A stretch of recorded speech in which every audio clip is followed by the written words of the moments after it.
প্রত্যেকবারের মতো নতুন আরেকটা রেসিপি আপনাদের জন্য নিয়ে চলে এসেছি। তো এই রেসিপিটি দেখতে হলে সঙ্গে থাকুন।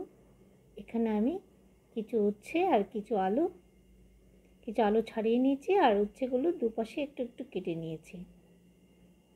তো দেখতে থাকুন বন্ধুরা। সবাই কেমন আছেন? নিশ্চয়ই ভালো আছেন। এবার উচ্ছেগুলো আমি দুফালি করে কেটে নিয়েছি। এর থেকে দানাগুলো বার করে নিতে হয়, কারণ আমার লাট সাহেবটা দানা খেতে পছন্দ করে না। একটাও যদি পড়ে বলছে আমি খাবো না।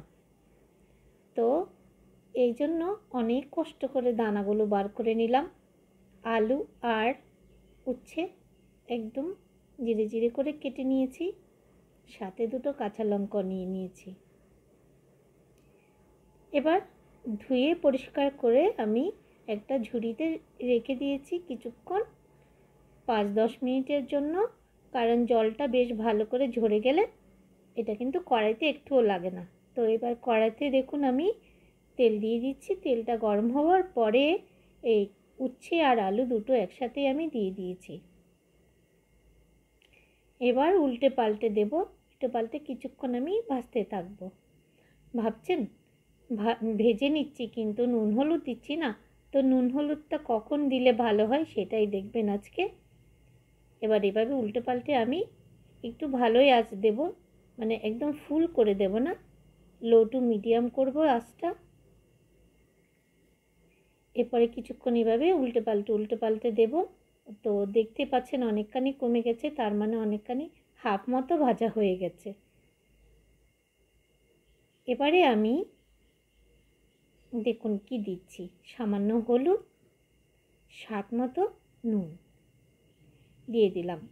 এটা যদি আপনি মাঝামাঝি হয়ে যাওয়ার পরে দেন তাহলে জিনিসটা খুব সুন্দর হয়, মানে নুনটাও ভালো বোঝা যায় কেমন আন্দাজে দেবেন। আর হচ্ছে এখানে হলুদটাও।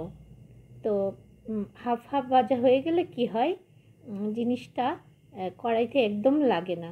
তো এটা এইভাবেই করলে জিনিসটা খুব সুন্দর হয়, ঝরঝরেও হয়ে যায়। তো আপনি যদি প্রথমেই নুনটা দিয়ে দেন ওটা নরম হয়ে যাবে, তো নরম হয়ে গেলে কিন্তু কড়াইতে লাগার সম্ভাবনা থাকে।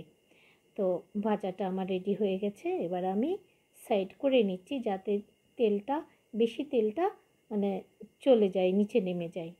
এবার আমি আস্তে আস্তে খুন্তি আর চামচের সাহায্যে ভাজাটাকে তুলে নিচ্ছি, যাতে তেলটা একদম ঝরে যায়। ওই জন্যে আমি একটু সাইড করে একটু কিছুক্ষণ রেখে তারপর আস্তে আস্তে করে তুলে নিচ্ছি। তো বন্ধুরা, আজকে ছোট্ট একটি ভিডিও আপনাদের জন্য নিয়ে এসেছি। তো কেমন লাগলো অবশ্যই কিন্তু জানাবেন, আর সাথে থাকবেন, আমিও সাথে আছি। একটা লাইক করে ভিডিওটি ভালো লাগলে শেয়ার করবেন, কমেন্ট করবেন। আর হচ্ছে যদি নতুন হয়ে থাকেন সাবস্ক্রাইব করে বেল আইকনটা প্রেস করে রাখবেন, যাতে নতুন ভিডিও আপনার কাছে প্রথমেই পৌঁছে যায়, আপনি প্রথমেই দেখে নিতে পারেন। তো নতুন বন্ধু হলে অসংখ্য ধন্যবাদ আমার ভিডিওটি দেখার জন্য। আর পুরনো নতুন সবাইকে আমার অসংখ্য অসংখ্য ভালোবাসা রইল। আজকের মতো ভিডিওটি আমি এখানেই শেষ করব। তো বন্ধুরা, কেমন লাগলো আমার ভিডিওটি অবশ্যই একবার কমেন্ট করে জানাবেন। ধন্যবাদ এতক্ষণ সাথে থাকার জন্য সবাইকে।